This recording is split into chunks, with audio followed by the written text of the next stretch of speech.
साताऱ्यामध्ये प्रवीण गायकवाड यांचं जल्लोषात स्वागत करण्यात आलंय। गायकवाडांवरील भ्याड हल्ल्यानंतर त्यांचं जंगी स्वागत करण्यात आलंय।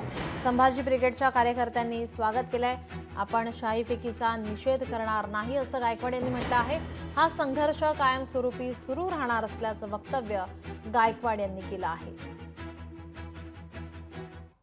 आम्ही ज्या दिशेने योग्य दिशेने काम करतोय त्या विचारधारेच्या विरोधामध्ये जे काम करतायत त्यांना आमच्या कामाची दखल घ्यावी लागली। मला कुणालाही दोष द्यायचा नाहीये, परंतु हा भारत देश आहे तो शांततामय पद्धतीने बुद्धाच्या विचाराने गांधीजींच्या विचाराने प्रगतीकडे जावा याच्यासाठी आम्ही पुरोगामी चळवळीचं काम करतोय।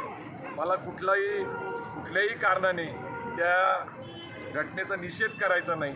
त्याचं कारण असं आहे की मला नंतर जी काही माहिती मिळते घडलेली घटना ही एक वेगळ्या विचाराने झालेली आहे, तर तो संघर्ष यापुढच्याही काळामध्ये चालूच राहणार आहे। लोकशाही मराठी ऐका, पहा, जागरूक रहा।